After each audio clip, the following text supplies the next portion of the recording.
working on a novel. It is a story of my life and my sister's. It was certainly a difficult task for Greta Gerwig to direct the seventh screen adaptation of one of the most famous American classic novels, and definitely one of the most appreciated in the collective imagination of several generations who have found points of reflection and awareness in the apparently polite and gentle pages written by Louisa May Alcott. Little Women was first published in 1868, and after various faithful interpretations, it is now brought to the screen again by a quite credible cast that portrays the life of the March family, which is depicted especially through Jo's eyes. Saoirse Ronan surprises us in this role, particularly after having appreciated her in the guise of Mary, the State Queen of Scots. Probably, we would have expected her to play the role of Meg, the eldest and more mature amongst the sisters, but this part is assigned to Emma Watson, who is always adorable but probably isn't cut out for the role of the wife and the mother yet. She is definitely more suited to play the role of Daisy, which is the pet name she is given during a party, where she actually represents a still naive and frivolous version of herself, as well as the name Daisy is a delicate and maybe immature version of her name, Margaret. Perhaps Emma would have been a glorious Jo instead, but Saoirse Ronan's overwhelming and dazzled interpretation is compelling, and her charisma covers almost all her other stage companions, both on screen and in the story, where she writes plays for fun and presents them with her sisters Anne and Laurie, and apparently too young-looking Timothée Chalamet, who seems Jo's little brother instead of her suitor and future husband of her sister Amy. Meryl Streep's presence is striking in her role of Aunt March, impeccable and as cynical as a black ink stain on a white sheet of paper. The structure of the movie, which is based on a constant parallel between past and present through frequent flashbacks, may be slightly confusing for those who are not familiar with the original plot, but it makes the rhythm dynamic and captivating, and it prevents from boredom, combining cheerful moments with tragic events and associating some details with one another, which could be easily forgotten in a chronological narrative. The strength of the March women emerges in a definite and unrestrainable way, as it is expected from a movie focused on the feminine world, especially in our era, when the women's right to claim their talents is a very modern and relevant topic. However, the characters' depth doesn't force them into roles that don't belong to the original work as far as social or political issues are concerned. In other words, the protagonists are women, not manifestos, and they preserve the subtle grace that is always suggested by Louisa May Alcott in her atmospheres, which are so well evoked by the warm, detailed and refined settings of the movie.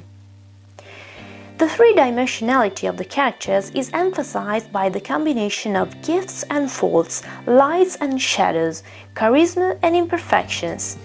Maturity is intertwined with the wish for amenity.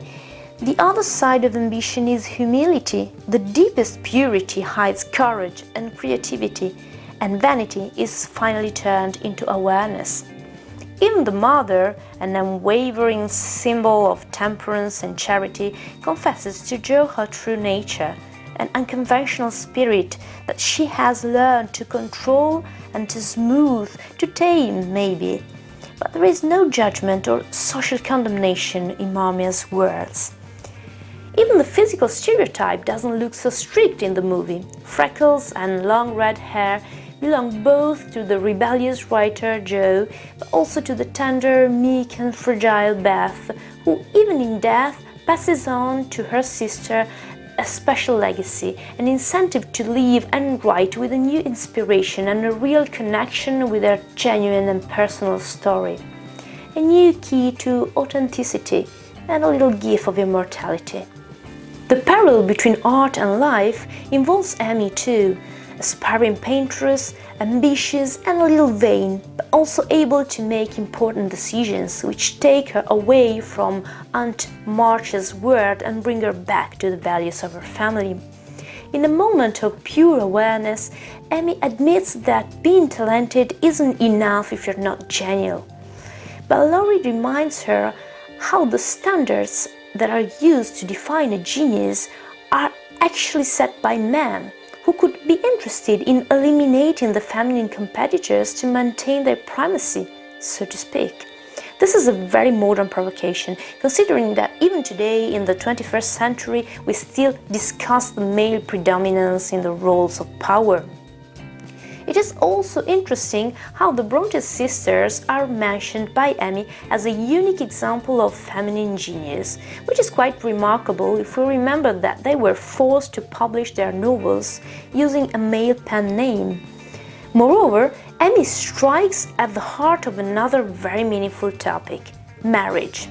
She states that it is inevitably an economical issue for women who are deprived of their property as soon as they get married, and that includes their children. This is an unbearable destiny from Jo's point of view. She refuses the idea of getting married, rejects Laurie's proposal, and expresses her own strong individuality. Jo's exclamation on Beth's deathbed is quite emblematic when she shows her determination and states, "My will be done." Beth, as we know, will die. Jo will get married. The protagonist of her autobiographical novel, Little Women, written in memory of her sister, will also be destined to marriage because, as the publisher says, girls want to see women married, not consistent. Remarkable statement, actually. What about this epilogue then? Happy ending or a failure? We watch the process of printing and binding Jo's book with the same reverence we would have witnessing a childbirth, and we know that her novel is certainly the result of a compromise. But after all, life isn't any different. They mirror each other. It's not just society that requires that compromise, but especially the wish to be loved, expressed by Jo herself, the need to love mentioned by her mother, the fear of loneliness. It's even a too perfect ending for the March family in the huge inherited house full of children, art, culture and games, but the scene is interrupted by a genial frame. It's Jo's close-up. She looks slightly serious even in her half smile. Maybe she's just happy or satisfied. Maybe she is still consistent. Maybe just a little melancholic or nostalgic about what life was or could have been. They have minds and they have souls, as well as just hearts. I want to be great or nothing. And they've got ambition and they've got talent, as well as just beauty. I'm so sick of people saying that love is just all a woman is fit for. I'm so sick of it.